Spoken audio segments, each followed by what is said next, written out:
अगर शिप पे बीमार हो गए तो क्या करें? बट मेरा पहला क्वेश्चन है कि शिप पे जाने से पहले क्या आपने अपना सीबीए पढ़ा था, कलेक्टिव बार्गेनिंग अग्रीमेंट?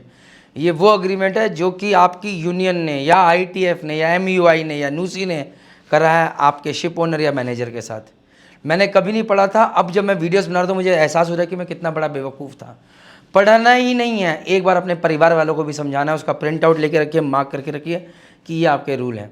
तो क्वेश्चन ये, अगर आप बीमार हो गए तो क्या करेंगे, राइट? तो पहली बात तो भैया बहुत सिंपल है, कोई छोटी मोटी बीमारी है आप मेडिकल ऑफिसर को बताएंगे।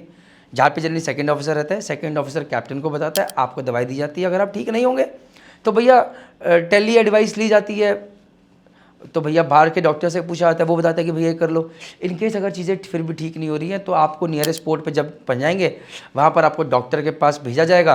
डॉक्टर आपका इलाज करेगा, वो जो भी खर्चा आएगा वो पूरा का पूरा कंपनी देती है। अगेन सीबीए में क्या लिखा है देख लेना। मेरे केस में मैं बता रहा हूँ भैया, मेरे केस में मुझे यूरिनरी इन्फेक्शन हो गया था। तो भैया मैं कनाडा में गया, वहाँ पर मेरा अल्ट्रासाउंड वगैरह वो पूरा खर्चा कंपनी की तरफ से था, मुझे एक पैसा नहीं देना था। और कंपनी भी ये सब इंश्योरेंस करा के रखती है, P&I से उन्हें पैसा मिल रहा था, P&I क्लब से। तो वहाँ पर मेरा जो अल्ट्रासाउंड था वही $500 का हुआ था। सोचिए यहाँ पर 5,000 में हो जाता है, वहाँ पर $500 लगे थे, लेकिन मेरा एक पैसा नहीं लगा।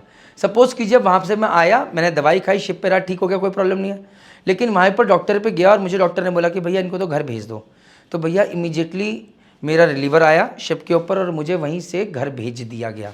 तो जो मेरा रिलीवर आया उसको तो वापस बुलाया गया, लेकिन मेरे जाने का टिकट वो सब किसने दिया? कंपनी ने दिया।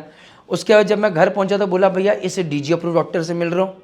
मैं मिलने गया, उन्होंने मेरा पेपर वर्क देखा, मुझे डॉक्टर के पास भेजा। सारा खर्चा किसने किया? कंपनी ने किया। उस दौरान जब मैं मेडिकली अनफिट था उस टाइम पे मेरी जो बेसिक सैलरी थी वो भी किसने दी?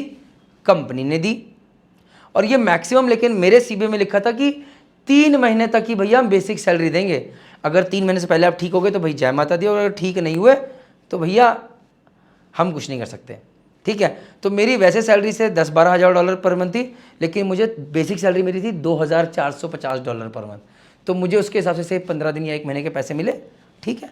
तो बेसिक सैलरी। और उस दौरान जो भी मेरा इलाज था वो डॉक्टर ने जो भी किया उसका सारा खर्चा कंपनी की तरफ से था। अब सपोज कीजिए कि 3 महीने के बाद इलाज चलेगा तो क्या होगा? मैं नहीं जानता, सीबीए पढ़ो। सपोज कीजिए हाथ कट जाएगा तो क्या होगा? मैं नहीं जानता, सीबीए पढ़ो। सपोज कीजिए जहाज पे मर गए कुछ काम करते हुए तो क्या होगा? मैं नहीं जानता, अपना सीबीए पढ़ो। सपोज कीजिए सुसाइड कमिट कर लिया आपने अपने जहाज पे, जो कि कभी करना नहीं, सिर्फ बरबरे से पूरा बता रहा हूँ, तो एक पैसा भी परिवार वालों को मिलेगा कि नहीं मिलेगा? कुछ मैं नहीं जानता, सीबीए पढ़ो, क्योंकि आंसर नो है।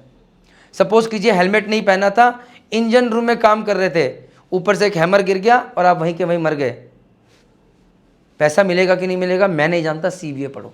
तो ये सब चीज़ें प्लीज़ देखिए, ये आपका राइट है और धीरे धीरे मैं इस पर वीडियोस बनाता रहूँगा, आपको समझाता रहूँगा।